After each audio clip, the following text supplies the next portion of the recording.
Salut à tous les amis, aujourd'hui cette vidéo sera une présentation d'espèces. Alors cette présentation d'espèces, j'avais pas forcément prévu de la faire tellement il y en a eu déjà de faites sur YouTube, mais à la demande de certains de mes abonnés, j'ai donc décidé de le faire quand même.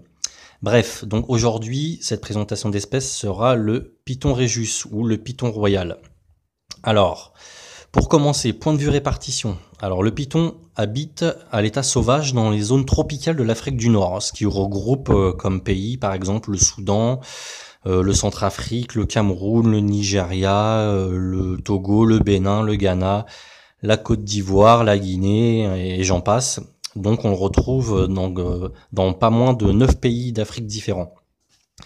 Le python, pour sa taille, mesurera entre 1 mètre et 1 mètre 60 pour les plus gros spécimens, hein, donc c'est un serpent relativement petit, la femelle étant généralement plus grande que le mâle. Sa taille est donc plutôt modeste, mais sa corpulence, quant à elle, est plutôt massive. C'est un serpent très musclé. Quand ceux qui ont déjà eu la chance d'en manipuler, on sent vraiment que c'est un serpent musclé. Son espérance de vie, quant à elle, est de 20 à 30 ans. Alors, point de vue prix, là, il y en a pour tous les goûts et toutes les couleurs. Étant donné le nombre de phases impressionnantes qu'il existe, mais pour une phase classique, on déboursera aux alentours de 30 €. Et on peut aller jusqu'à plus de 400 € pour les phases plus rares, comme par exemple la phase clown. Alors, point de vue mœurs, alors le python est un serpent terrestre, bien qu'il aime aussi monter aux branches, si on lui en met à disposition. Plutôt nocturne, il passera sa journée entière caché en boule dans sa cachette. C'est un serpent plutôt docile à la manipulation. La plupart des spécimens auront comme moyen de défense le camouflage, c'est-à-dire qu'en fait ils vont se mettre en boule et se cacher la tête sous leur propre corps. Mais plus rarement, certains spécimens peuvent aussi, en cas de stress, essayer de mordre, hein. C'est plus rare, mais certains spécimens peuvent montrer les crocs, hein. Mais bon, ce serpent n'a pas de venin, hein, faut le savoir. Il tue ses proies par constriction. Alors, point de vue reproduction, alors avec les années et le nombre d'éleveurs qu'il y a, ils ont réussi à les reproduire assez facilement en captivité. Ce qu'il faut savoir, c'est que dans la nature, le python a un cycle saisonnier qu'il faudra essayer de reproduire en captivité si on veut faire de la reproduction. Pour la maturité sexuelle, pour le mâle, ce sera vers 18 mois pour un poids de 600 grammes environ. Et pour la femelle, 75 cm minimum pour un poids de 1,2 kg.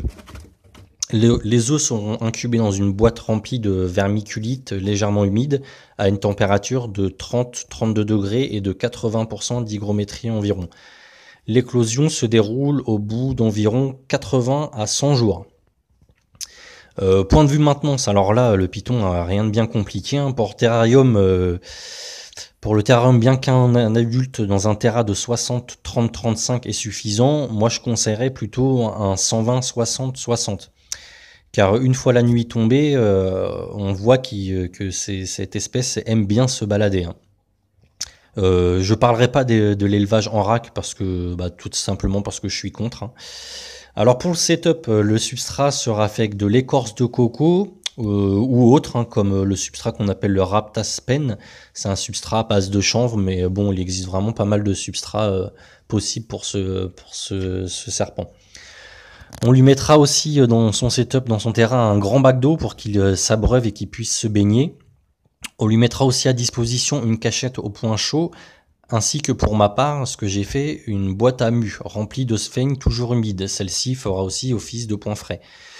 Pour les températures obtenues par câble chauffant placé sous une plaque en verre ou en plexiglas, tout ça sous sa cachette, sera monté à une température de 28-30 degrés. Et ce, allumé 24 heures sur 24. Pour le point froid, la température ambiante suffit, hein. Une ampoule sera chargée de l'air ambiante du terrarium, qui s'élèvera à 20-25 degrés. Une ampoule classique sera donc suffit pour avoir cette température ambiante, hein. Le python n'a pas besoin d'UV, faut le savoir. Mais on peut lui en mettre quand même, un certain en mettre. Moi j'en ai mis un petit peu, c'est du 0,5, hein. Faut savoir que c'est pas nocif pour eux, mais on n'est pas obligé. Pour l'hygrométrie, l'évaporation de l'eau du bac suffit, hein. Pour ma part, moi je suis à 60% d'hygrométrie, donc c'est bon. Pour le reste de la déco, on lui proposera plusieurs branches en hauteur qui prendront plaisir à explorer la nuit, hein. Alors point de vue nourriture, là encore une fois bien démarré, parce que juvénile, moi j'ai jamais fait de reproduction donc je sais pas, mais à ce qui paraît juvénile bébé quoi, les pitons sont pas forcément faciles à démarrer, mais une fois bien démarré, là il y a plus de problème, l'alimentation n'est pas compliquée, hein. Donc on leur proposera à taille adaptée des souris ou des rats, et ce pour ma part tous les 10 jours. Donc conclusion, ce serpent n'est pas compliqué à maintenir en captivité. Il est souvent considéré comme une bonne acquisition pour un premier reptile. Alors, chose avec laquelle je suis pas tout à fait d'accord. Alors certes, la maintenance est très simple, hein, on va te maintenir en captivité, mais pour un premier reptile, étant caché quasiment toute la journée, le jeune terrariophile, pour sa première acquisition, je suis pas sûr qu'il sera content de voir un terrarium vide toute la journée, hein. Donc c'est pour ça que sur le Bon Coin, on en retrouve énormément des pitons, et en grande partie c'est à cause de ça. C'est parce que c'est que la nuit qu'on peut vraiment l'observer. Moi pour les jeunes terrariophiles, pour la première acquisition, je conseillerais plutôt une Pantherophis guttatus plutôt qu'un piton. Donc voilà, cette petite présentation d'espèces est terminée. J'espère qu'elle vous aura plu. Si c'est le cas, lâchez un gros like. Abonnez-vous si c'est pas encore fait. Et on se dit à plus tard. Ciao!